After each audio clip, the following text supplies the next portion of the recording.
మీరు కొత్తగా business start చేయాలనుకుంటున్నారా? మార్చ్ 16-17 హైటెక్స్ లో ఫ్రాన్సెస్ ఇండియా బిగ్గెస్ట్ ఫ్రో ఎక్స్పో. రాజకీయ పార్టీలతో పాటు దేశ ప్రజలు ఎప్పుడెప్పుడు అని ఎదురు చూస్తున్న రోజు రాని వచ్చింది. నేడు ఉత్కంఠకు తెరపడనుంది.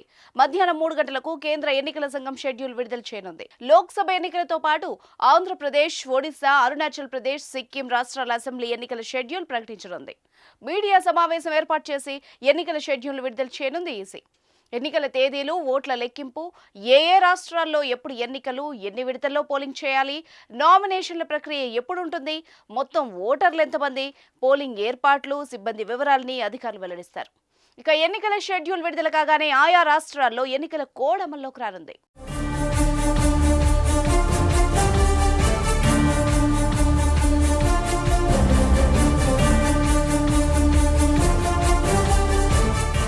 ఆంధ్రప్రదేశ్లో 175, ఒరిస్సాలో 147, అరుణాచల్ ప్రదేశ్లో 60, సిక్కింలో 32 అసెంబ్లీ స్థానాలకు ఎన్నికలు జరగబోతున్నాయి. అలాగే ఇటీవల మరణించిన లేదా ఇతర కారణాలతో దేశవ్యాప్తంగా ఖాళీ అయిన అసెంబ్లీ స్థానాల్లోని సీట్లకు ఉప ఎన్నికలు ప్రకటించే అవకాశం ఉన్నట్టు తెలిసింది.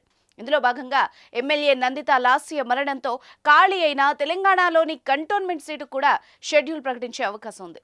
కాగా ఎన్నికల నిర్వహణ కోసం ఎన్నికల అధికారులు ఇప్పటికే దేశంలోని వివిధ రాష్ట్రాల్లో పర్యటించి కసరత్తును పూర్తి చేశారు. 4-5 దశల్లో లోక్సభ ఎన్నికల పోలింగ్ జరిగే అవకాశం ఉంది. దేశవ్యాప్తంగా సుమారు 97 కోట్ల మంది అర్హులైన ఓటర్లు తమ ఓటు హక్కు వినియోగించుకోనున్నారు. వారి కోసం 12 లక్షల పోలింగ్ కేంద్రాలను ఏర్పాటు చేశారు. ఆంధ్ర, అరుణాచల్, సిక్కిం అసెంబ్లీలకు ఒకే దశలో ఎన్నికలు జరుగుతాయని సమాచారం. నక్సల్స్ ప్రభావం కారణంగా ఒడిశాలో గత ఎన్నికల మాదిరిగా 4 దశల్లో జరిగే వీలుంది.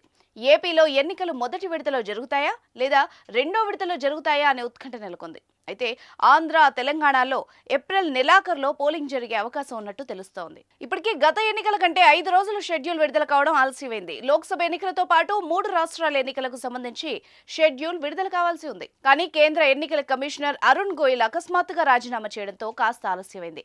ఇక కొత్త కమిషనర్ల ఎంపిక పూర్తి కావడంతో కాసేపట్లోనే ప్రకటన వచ్చే అవకాశం ఉంది. ఈసీకి గురువారం 2 నూతన కమిషనర్ల ఎంపిక జరిగిన సంగతి అందరికీ తెలిసిందే.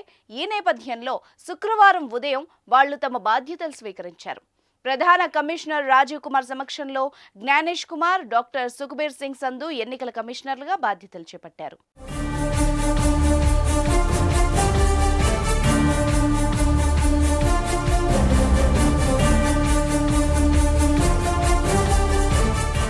సుమన్ టీవీలో మీ పర్సనల్ అండ్ బిజినెస్ ప్రమోషన్స్ కోసం కింది నెంబర్కి కాంటాక్ట్ చేయండి.